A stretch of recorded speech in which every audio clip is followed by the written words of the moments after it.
Bonjour à toute la grande communauté d'Acadia Cybersec et bienvenue à la suite de cette vidéo sur la cybersécurité et la géostratégie. Dans la vidéo précédente, nous avons vu comment déployer une architecture essentielle à notre lab pour des éventuels tests en cybersécurité. Et nous avons vu ici comment déployer un routeur VOS et connecter une infrastructure réseau à Internet via ce routeur. Et nous avons vu également aussi dans cette vidéo précédente quelles sont les 3 étapes à respecter, peu importe le constructeur, pour pouvoir connecter votre infrastructure à Internet. Nous avons dit que pour pouvoir connecter notre infrastructure Internet, il fallait 1. Attribuer les adresses IP aux différentes interfaces du routeur, peu importe le constructeur, qu'il soit un constructeur open propriétaire ou open source. Nous avons vu que nous devons configurer le routage, notamment le routage statique pour un meilleur contrôle et pour une meilleure sécurité. Et nous avons vu que nous devons activer le protocole NAT. Donc, à la suite de cette vidéo, nous allons vous démontrer que pour des projets d'envergure en cybersécurité, il est important de travailler avec des routeurs comme le routeur VOS parce qu'il comporte énormément d'options et il a également aussi des services qui ne sont pas présents, par exemple, dans certaines solutions propriétaires, telles que par exemple les VPN, OpenVPN et bien d'autres encore. Mais on peut voir ici qu'il peut avoir, n'est-ce pas, des services, pratiquement tous les services que ces solutions propriétaires disposent. Donc là, dans la vidéo précédente, mais avant de pouvoir continuer, il est important de nous suivre jusqu'à la fin parce que nous allons voir ici comment cette fois-ci attribuer une configuration DHCP dans notre infrastructure intranet afin de permettre que nous ne puissions plus affecter les adresses statiques. Donc, il est important ici, nous allons voir dans cette vidéo comment configurer notre réseau intranet en DHCP. Et nous verrons probablement dans des prochaines vidéos comment connecter d'autres infrastructures réseau avec d'autres constructeurs tels que Microtik. Et nous verrons aussi, n'est-ce pas, plus tard, comment intégrer aussi des routeurs, par exemple, comme Cisco, afin de pouvoir, par exemple, rendre notre architecture beaucoup plus intéressante. Mais dans un premier temps, nous allons d'abord configurer ici. Nous allons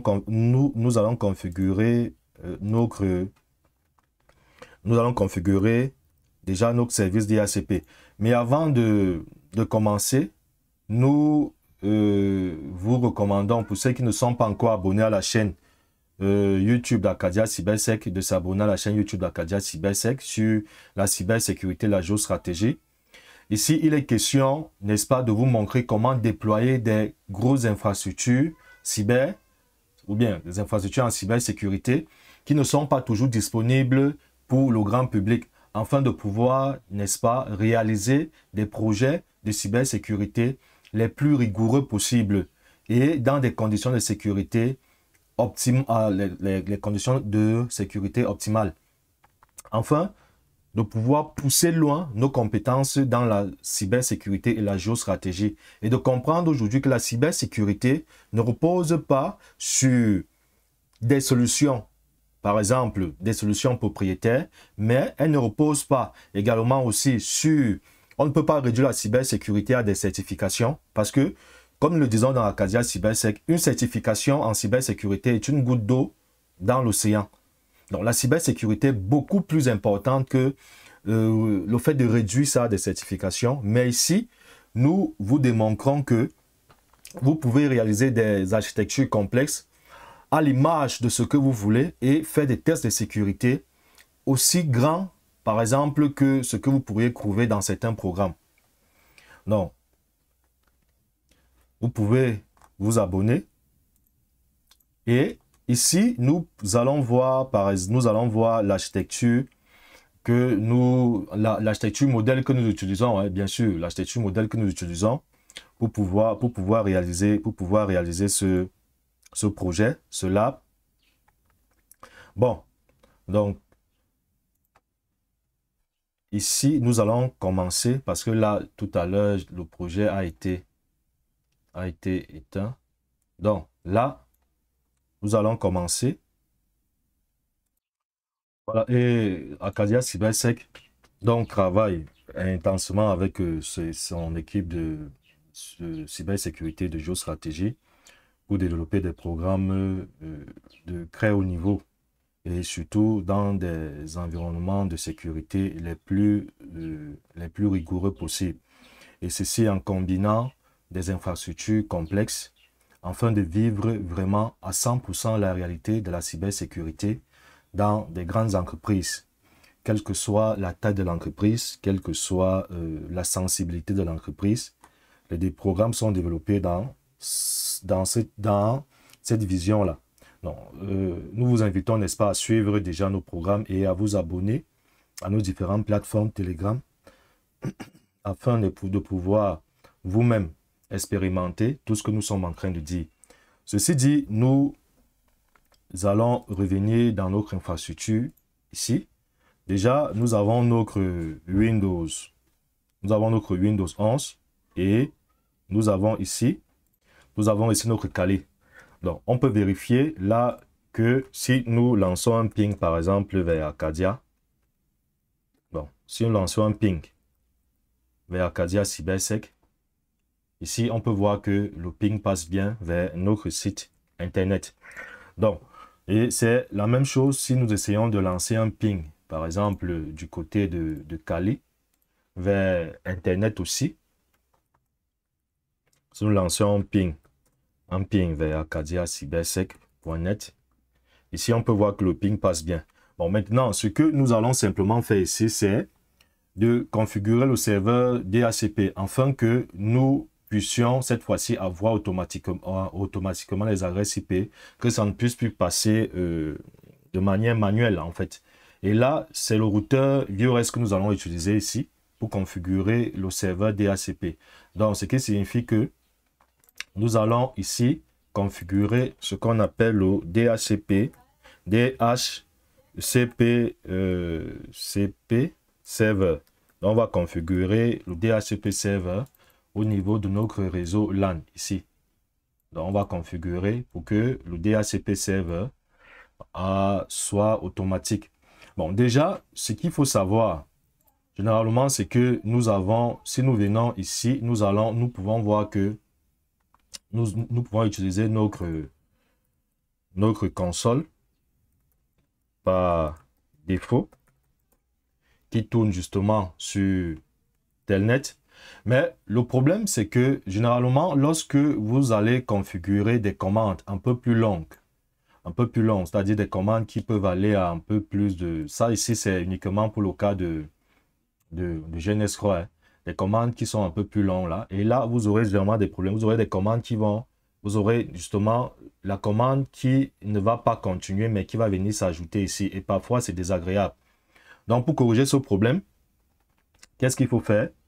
Il faut installer ici un outil que nous appelons Remina. On va installer un outil ici que nous appelons Remina. Et cet outil-là, on va l'importer dans GNS-Core afin de corriger le problème et d'utiliser maintenant cette fois-ci une console VNC. Donc, l'outil, c'est Remina en fait. Donc, on va installer apt installe Remina. Par exemple. Donc, apt installe Remina. Je crois que c'est Remina. Et là, nous allons lancer l'installation.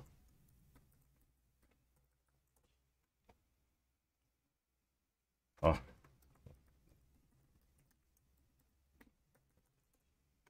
Bon, ici, on peut voir que l'outil est déjà installé. Donc, apt installe Remina. Une fois que l'outil est installé, ce que vous faites, c'est que vous venez dans Edit ici, Préférences. Et là, nous allons dans VNC. Dans VNC, là, ici, nous avons déjà ajouté Remina, justement. Nous avons ajouté. Donc, ce qui se passe, c'est que vous cliquez sur Edit. vous cliquez sur Custom. Vous avez ici dans Custom déjà ceux qui sont déjà disponibles ici et vous ajoutez simplement Remina VNC 2 points / pourcentage host sur le système. Ici c'est P, ça renvoie au port. Donc vous ajoutez simplement ça. Nous allons vous envoyer cette, je veux dire, ce lien à la description de cette vidéo. Et là, vous cliquez simplement sur OK et c'est terminé. Et là, du coup, ça veut donc dire quoi? Ça veut dire que lorsque vous allez démarrer votre ViewOS, vous pouvez venir ici. Vous pouvez venir là, vous choisissez VNC ici. Après avoir choisi donc VNC, vous cliquez. Bon, ici, il faut d'abord que le routeur soit éteint. C'est ça qu'ils sont en train de dire justement. Donc là, nous allons éteindre notre routeur. Et nous allons venir ici. Nous allons choisir VNC. Et nous allons cliquer sur OK. Donc, après avoir cliqué sur OK, on peut donc redémarrer notre routeur. Donc là, une fois que nous avons démarré notre ViewOS, on peut donc venir en console. Et là, on peut voir que nous avons une console qui est cette fois-ci différente de la précédente. Donc là, nous allons nous connecter comme d'habitude avec le login. Le mot de passe, c'est le mot de passe que nous avons réalisé précédemment dans la vidéo précédente. Ici, nous allons... Donc là, comme on a changé de console, du coup, il faut... Voilà. Donc là, ici, nous pouvons, si pour pouvoir vérifier les informations que nous avons réalisées la dernière fois, si nous affichons par exemple les interfaces, on peut voir que nous avons ici configuré ce que nous avons configuré dans la vidéo précédente. Et ici, ce que nous allons faire, c'est de pouvoir configurer là le serveur DHCP afin de permettre que les adresses puissent être attribuées automatiquement. Donc, nous allons, et pour ce faire, nous allons passer en mode config ou bien en mode route si vous voulez, en mode config. Et là, nous allons donc configurer dans deux services. Et ici, nous tapons 7. Et là, quand on tabule, on peut voir que nous avons plusieurs services. Nous avons la haute disponibilité, nous avons même le failover, le basculement, la PKI et bien d'autres encore. On peut configurer aussi les VLAN et comme je l'ai dit précédemment, les OpenVPN. Bon, ici, donc, c'est le service que je veux. Et là, quand je tabule ou bien je tape pour l'interrogation, c'est le serveur DHCP que je veux avoir. Dans la classe que je tape DHCP. Et ici, quand je tabule, j'ai DHCP relais, DHCP serveur, DHCP pour la version 6 et pour les IPv6. Donc ici, moi, ce que je veux, c'est le DHCP serveur. Ensuite, quand je tabule là, on me dit, j'ai des options aussi. Je peux faire également aussi du failover DHCP. Je peux faire beaucoup de choses. Je peux créer, en fait, en fonction de ce que j'ai besoin dans mon infrastructure. Bon, ici, ce que nous allons faire simplement, c'est de créer un réseau DHCP. Donc, c'est l'option chez Network Name que nous allons choisir ici. Et là, quand on tabule, on demande donc de donner le nom alors de notre pool DHCP en fait. Donc ça ici, c'est sélectionner simplement le pool de notre serveur DHCP. Donc, et là, nous allons donner un nom. On va peut-être par exemple l'appeler Acadia. On donne un nom, Acadia DHCP. Voilà. Et là, quand on espace, on tabule. Ici, on voit que nous allons sélectionner là le sous-réseau. Dans le subnet, en fait, le sous-réseau. Et ici, je tape dans le subnet. Et là, c'est le sous-réseau que je vais sélectionner, c'est ce sous-réseau-ci. Donc, le réseau 10.95.40.0/24. Et là, maintenant, je dois indiquer la passerelle, c'est-à-dire la route de sortie. Ici, quand je tabule, vous voyez que les options, d'autres options DHCP. Et ici, c'est options. Et là, j'indique que, et là, quand je tabule ou bien je tape sur point d'interrogation, je indique donc la passerelle de sortie, c'est-à-dire la route de sortie. qui est cette passerelle. Là, j'indique dans Default. Et là, je tape dans cette passerelle, c'est-à-dire qui est 10.95.40.254. Voilà. Donc, comme je le dis ici, il faut comprendre que au lieu de vous concentrer sur les commandes, il faut vous concentrer plutôt sur la compréhension en profondeur. Et ça vous permet de comprendre justement le réseau en profondeur et non pas le réseau suivant une approche propriétaire, mais de comprendre que voilà les éléments en fait qui doivent intervenir, peu importe le constructeur que nous avons.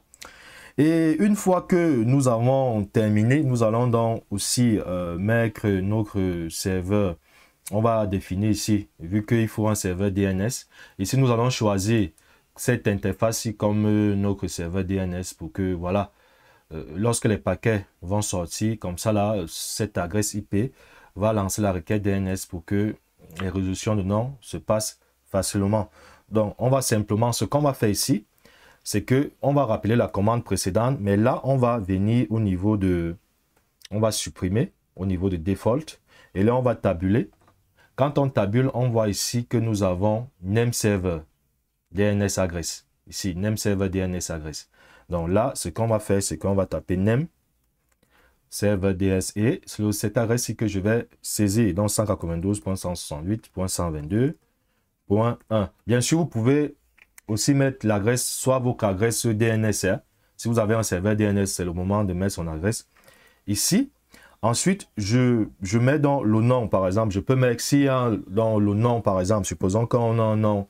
Nous avons un nom. Donc ici, par exemple, si je tabule là, supposons que nous sommes en local et qu'on a un nom de notre client DNS, on va simplement ici taper domaine name. Et là, par exemple, on peut mettre en double quote, on peut par exemple mettre ici Acadia. C'est juste, ça c'est facultatif, hein? Acadia cybersec.local par exemple. Donc ça c'est facultatif, c'est pas obligé que vous puissiez mettre, mais c'est juste pour expliquer. Bon, maintenant, si on revient toujours au niveau de, je rappelle la commande, déjà je peux nettoyer ici. Bon, je rappelle la commande précédente. Et là, je viens par exemple au niveau, je vais supprimer, je viens au niveau de Option. Là, quand je tabule ici, j'ai supprimé au niveau de Option. Ici, c'est, on peut voir ici le release. Release dans le temps par défaut, justement.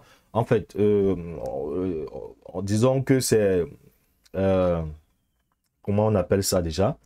Le temps que, le nombre, en fait, la durée que les adresses IP seront affectées. C'est-à-dire, après ce temps-là, les adresses IP seront réinitialisées en fait. J'ai oublié le nom, mais je crois que peut-être ça va me revenir plus tard. Donc ici, c'est pour définir la période dans laquelle une adresse IP, la durée de l'adresse IP, justement, qui sera affectée dynamiquement. Donc ici, nous allons donc affecter cette durée-là. C'est le temps de pool, temps... Bon, bref, ici, par défaut, c'est... donc, on va choisir la durée par défaut. Bon, ici, on va choisir 86 000. Voilà. On va choisir la durée par défaut. Et là, maintenant, une fois, on va maintenant définir notre plage d'adresse. Et là, je rappelle la commande pour ne plus ressaisir tout à la fin. Tout. Qu'est-ce que je fais ici? Je rappelle la commande. Ici, maintenant, je vais ancrer la plage d'adresse. Donc, quand je tape ici range, quand je tabule, si on me donne, je saisis un nom justement qui renvoie peut-être pour dire, ok, le début, ou bien ça commence à partir de, bon, ici, je peux choisir n'importe quoi. Hein. Je peux choisir par exemple 2, ou bon, vous pouvez choisir 0, ça dépend de vous. Bon, ici, je tape dans la plage. Ici, quand je tape 2, je tabule le début et la fin. Donc, start. Et là, quand je tape dans start, ici, j'ancre l'adresse pas dans 10. Je veux que ça commence par 10.95.40. Par exemple, je veux que ça commence à partir de 150. Voilà. Et ici, je peux revenir, je rappelle la commande, je peux supprimer cette fois-ci, quand je tabule, Là, je mets dans là où ça s'arrête, stop. Stop. Et là, j'ancre ici quand je tabule, j'entre dans l'adresse, là où ça va s'arrêter, la plage d'arrêt. J'ai dit que ça commence à partir de 150, mais je veux que ça s'arrête à 200 par exemple. Donc 10.95.40.200. Voilà. Et c'est terminé. Maintenant, la dernière chose qui me reste à faire, c'est de pouvoir affecter là, maintenant, l'identifiant unique, parce que je peux configurer plusieurs poules. Plusieurs poules de DHCP. Du coup, ici, donc quand je tabule là, ça me permet donc ici là de donner un identifiant unique. Alors, je veux dire à mon groupe DHCP, si on veut dire ainsi. Donc, quand je tape Subnet, quand je tabule, je peux choisir entre 0 et vous pouvez voir autant de... voilà, autant de... dont je parle. Je peux choisir un numéro parmi ça. Bon, ici, je vais choisir par exemple 5. Voilà, terminé. Bon, c'est revenu. En fait, ce que je disais tout à l'heure, en ce qui concerne cette commande-ci, en fait, c'était la durée de bail, justement, de l'adresse IP. La durée de bail. C'était la durée de bail. Donc, ceci dit que une fois que c'est terminé, je peux donc alors enregistrer en tapant la commande commit. Et ensuite, je tape la commande save. Save pour valider, justement, les enregistrements. Donc là, maintenant, ce qu'on va faire, c'est que nous allons tester à nouveau. Nous allons tester à nouveau nous allons tester à nouveau, justement.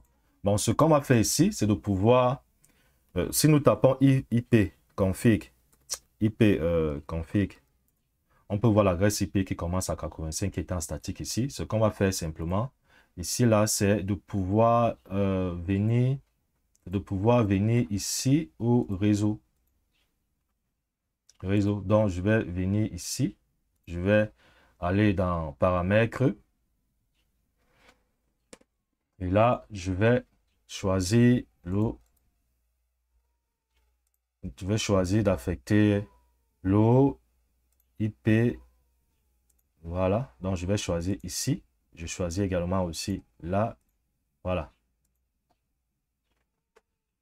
Et là, on va tester. Donc, si on revient ici, bon, je vais zoomer parce que pour que nous puissions avoir une taille un peu plus grande. Bon, en tout cas, ici, je vais faire un IP config. Et là, on peut voir que ça commence bel et bien à 150, tel que nous l'avons vu. Donc, si nous lançons un ping encore vers Acadia CyberSec, on peut voir que le ping passe très bien. Donc, même chose également aussi au niveau de notre Kali. Nous allons venir choisir, on va directement le mettre en DHCP. Et là, on va vérifier par exemple ici, en faisant IP. Voilà. Et là, on voit que ça va à 151. Et ici, si nous lançons donc un ping vers Acadia CyberSec, on peut voir que le ping fonctionne très bien. Donc voilà en fait ce que nous voulions vous montrer dans cette vidéo où nous avons ici fait une configuration du serveur DHCP. Dans les prochaines vidéos, nous allons aller loin. On va configurer également aussi, on va ajouter d'autres... on va essayer de rendre notre petit réseau un peu plus intéressant, afin de donner la possibilité d'utiliser plusieurs constructeurs. Par exemple, nous allons ici, on pourra mettre celui-là, celui-ci par exemple là, on pourra le mettre là, par exemple. Donc on pourra ici ajouter, ici, on pourra utiliser cette fois-ci Cisco. Et là, on pourra connecter par exemple là à Cisco. On pourra le connecter ici et par exemple celui-ci aussi on pourra le connecter par exemple là, et ça va nous permettre ici par exemple de voir, voilà, donc je vais mettre ça comme ça, que ça soit facile, et de voir justement comment on peut cette fois-ci par exemple ajouter par exemple d'autres, rendre notre infrastructure un peu plus un peu plus intéressant, un peu plus intéressante, et faire communiquer justement nos différents sous-réseaux à Internet. Donc, nous sommes arrivés à la fin de cette vidéo. Nous espérons que cette vidéo vous permettra de pouvoir réaliser. Nous vous invitons à intégrer la plateforme Telegram Acadia Cybersec pour, n'est-ce pas, suivre les programmes stratégiques en cybersécurité. Et nous vous invitons aussi, n'est-ce pas, à partager cette vidéo, à liker et à nous laisser des commentaires par rapport à vos points de vue sur cette vidéo-là. Et nous vous disons à la prochaine vidéo sur la cybersécurité, la géostratégie.